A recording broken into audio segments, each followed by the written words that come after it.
प्रभु तेरी वाणी जीवन की रोटी, नैनों की ज्योति अंधेरा मिटाती।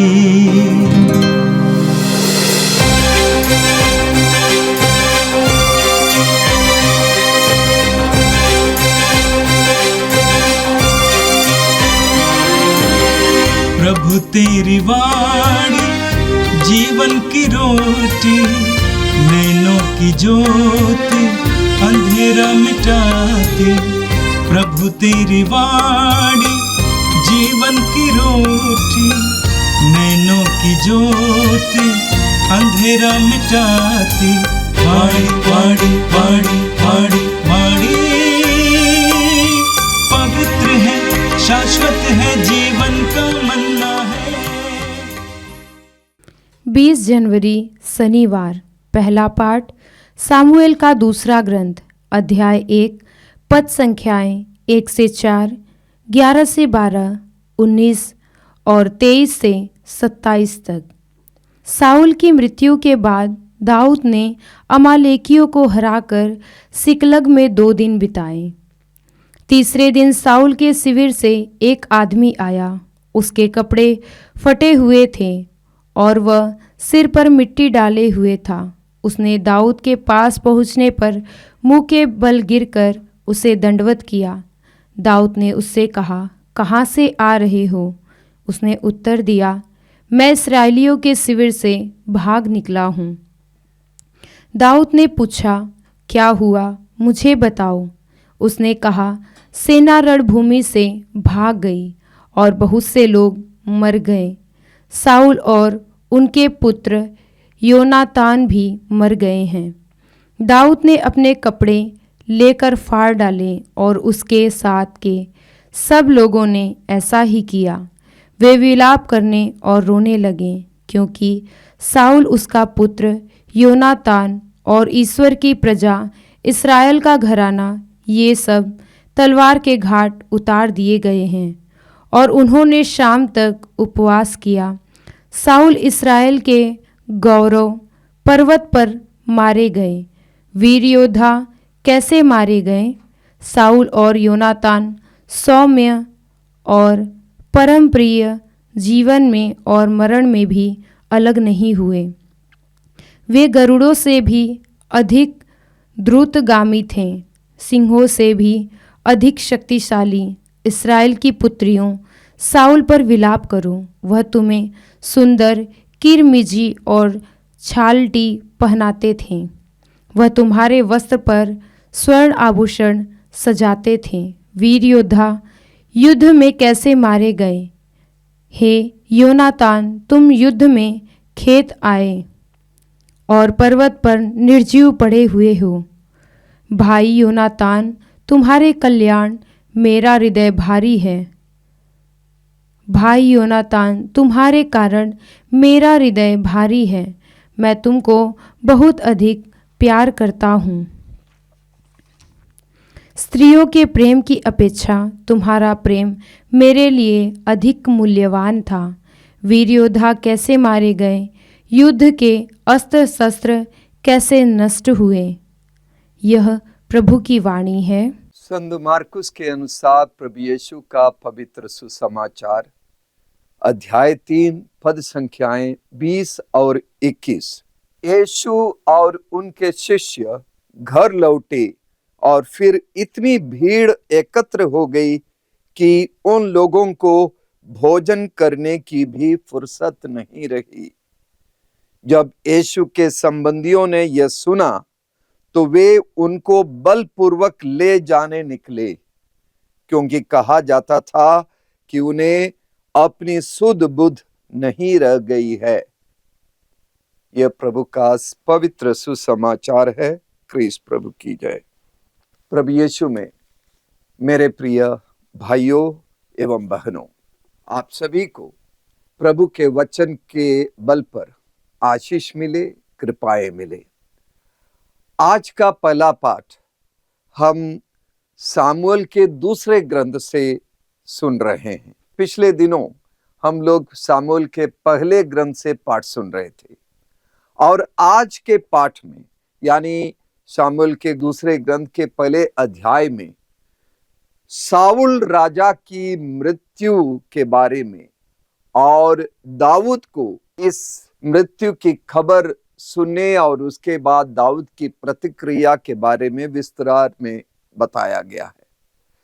सामुएल के पहले ग्रंथ के आखिरी अध्याय में भी साउल की मृत्यु के बारे में जानकारी दी गई है और उस वर्णन और इस वर्णन में फर्क है।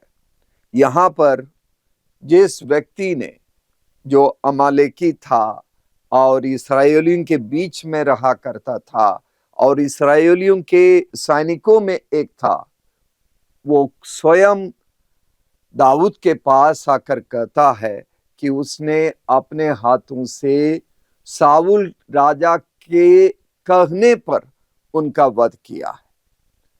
वो दाऊद के पास इसलिए दौड़ के आता है और राजा का मुकुट और उनका भाला वगैरह हाथ में लेके आता है, ये सोच में कि साउल की मृत्यु की खबर सुनकर दाऊद खुश हो जाएगा और उन्हें पुरस्कार या कुछ इनाम दे देगा।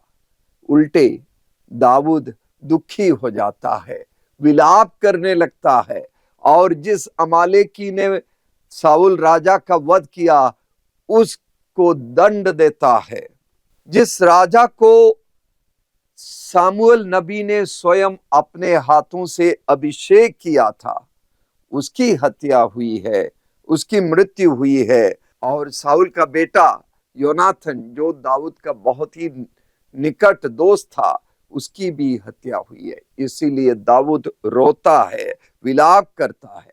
दाऊद की हृदय विशालता और महानता का परिचय हमें यहाँ पर मिलता है।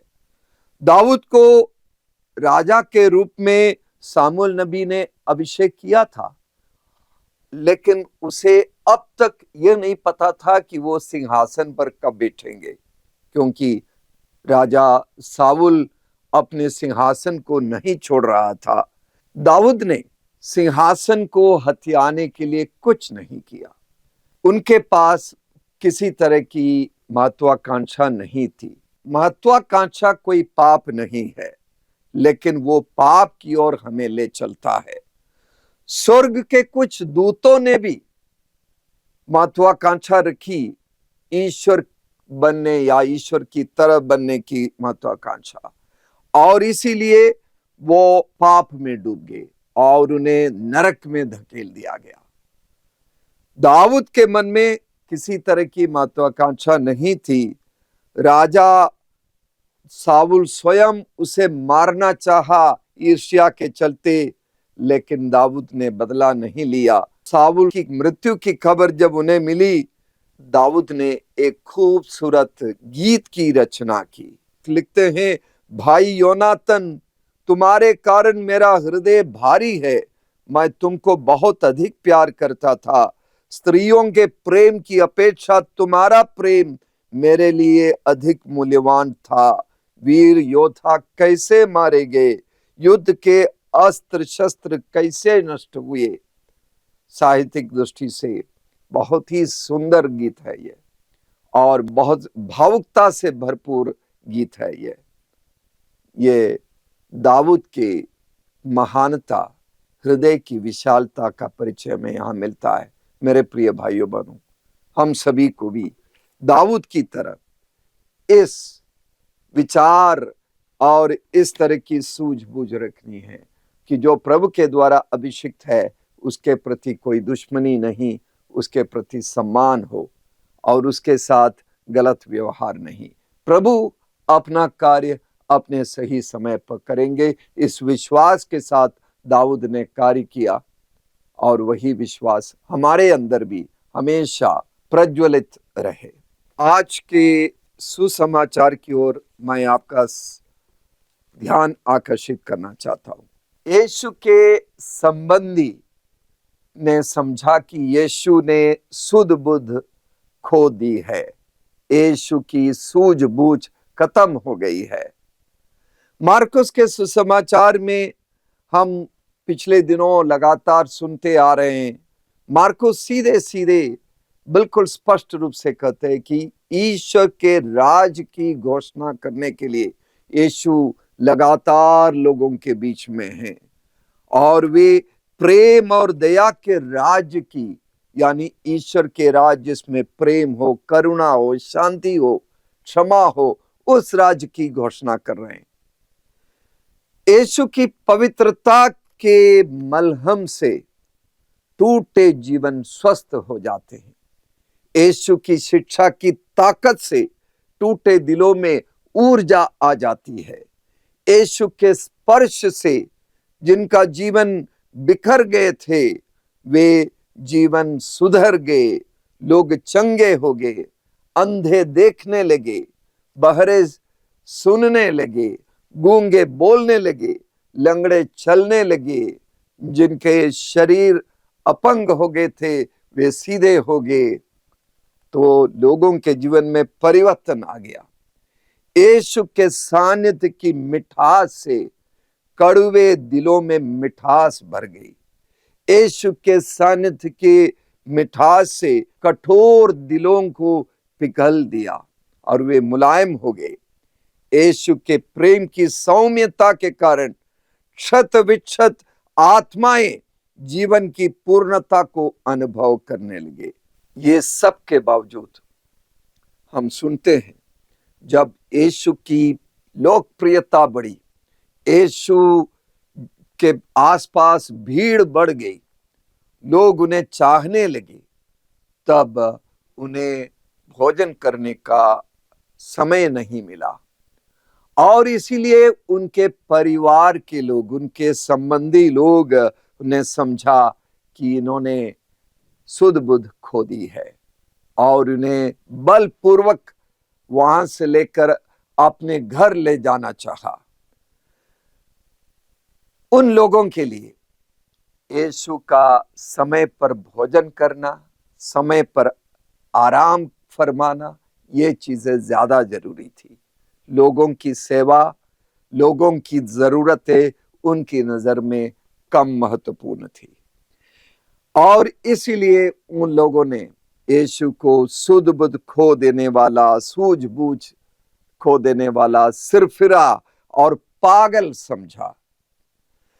जो व्यक्ति लक्ष्य की ओर अपनी नजरें एकटक लगा कर रखता है वो दुनिया में पागल कहा जाता है। जो व्यक्ति प्रेम में डूब जाता है उसे पागल माना जाता है। यीशु भी पापियों की मुक्ति को अपने लक्ष्य बनाकर और उसी लक्ष्य को हासिल करने के लिए कलवारी पहाड़ की ओर लक्ष्य करके अपनी जीवन यात्रा कर रहे हैं, इसीलिए वो पागल समझा जाता है। ईश्वर की प्रजा से प्रेम करना यही यीशु का जीवन शैली बन जाता है, उनकी जीवनचर्या बन जाता है, इसलिए उनके संबंधियों ने उसे सुध बुध खो देने वाला व्यक्ति समझा। पवित्र ग्रंथ बाइबल में हम ऐसे बहुत सारे व्यक्तियों को देखते हैं जो इस तरह के पागलपन से सवार थे। इब्राहिम, जिसने अपने बुढ़ापे में संतान उत्पन्न करने की ईश्वरीय प्रतिज्ञा पर भरोसा रखा, वो भी पागल थे इस तरीके से। और नूह, जिसने ईश्वर के आदेश के आधार पर एक बहुत बड़ा पोत बनाया, जहाज बनाया, लगातार काम करते रहे और सभी प्राणियों की जोड़ी को उसमें आमंत्रित किया और प्रलय के दौरान ईश्वर के वचन पर भरोसा रखकर अपने ही उस जहाज में बैठा रहा, तो वो भी एक तरह का पागलपन माना जाएगा।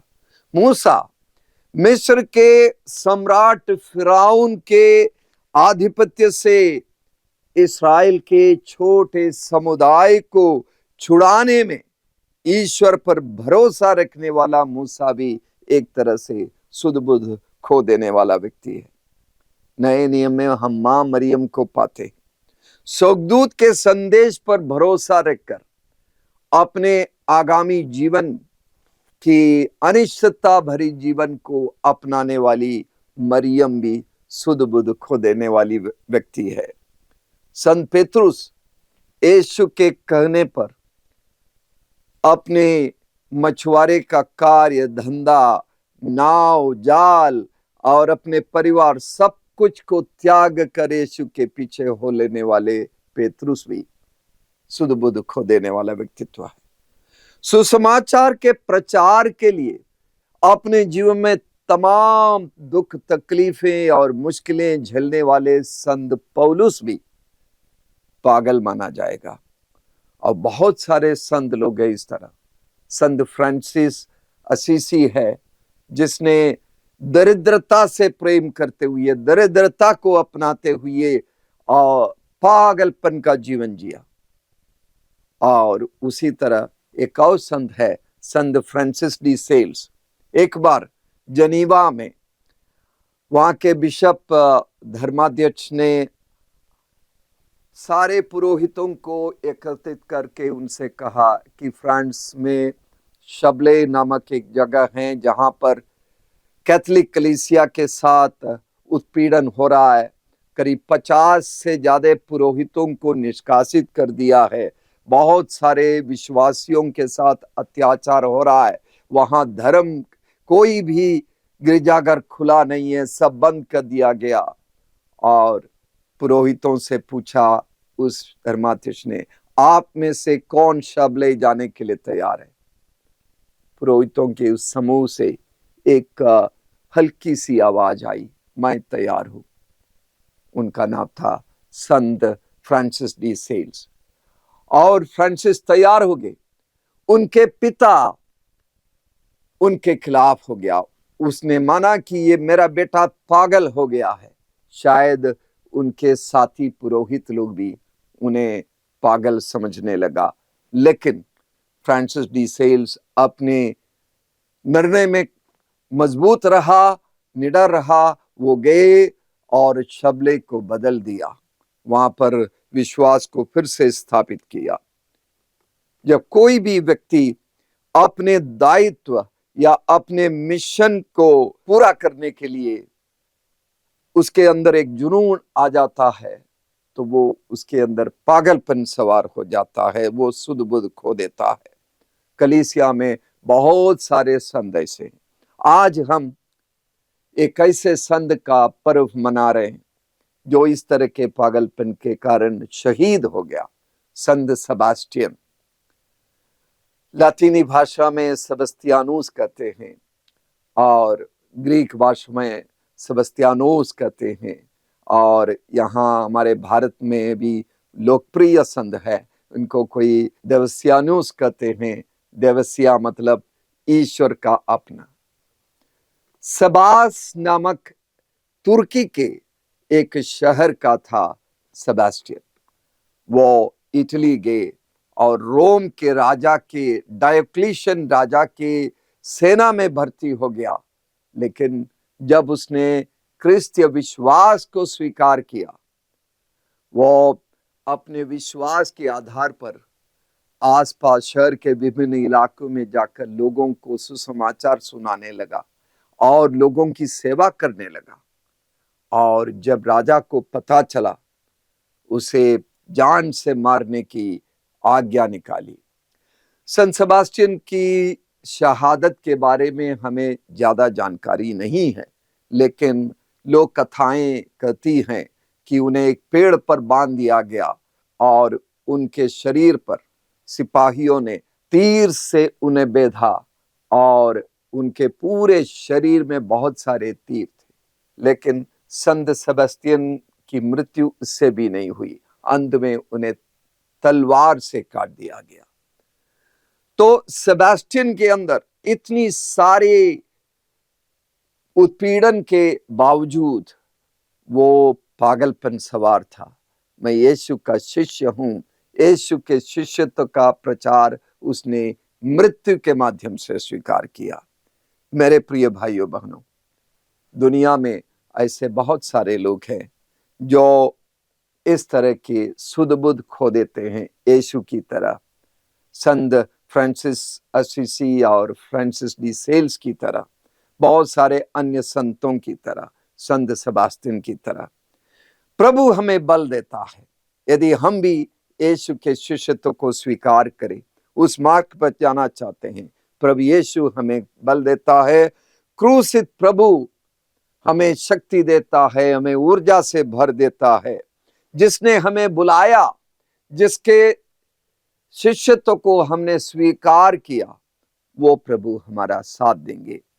यीशु की तरह लक्ष्य को सामने रखकर प्रभु की सेवा, उनके लोगों की सेवा, प्रभु के वचन की घोषणा, उस वचन को जीने और उसका प्रचार करने की जुनून के साथ हम भी कार्य करें, प्रभु हमारा साथ देगा। आइए हम प्रार्थना करें।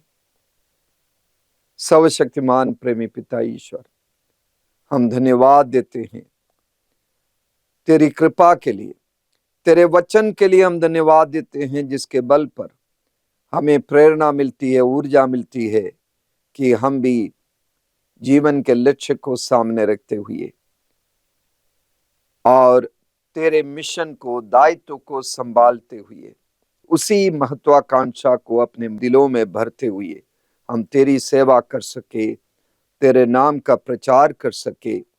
ऐसी शक्ति हमें प्रदान कर, ऐसा जुनून हमें प्रदान कर, ऐसी ऊर्जा हमें दे कि हम लगातार तेरी सेवा में, तेरे लोगों की सेवा में लगे रहें। ये प्रार्थना हम तुझसे करते हैं हमारे प्यारे प्रभु यीशु के द्वारा, आमीन।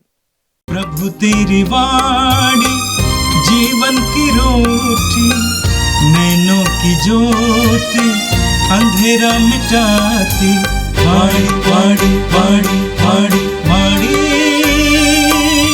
पवित्र है, शाश्वत है जी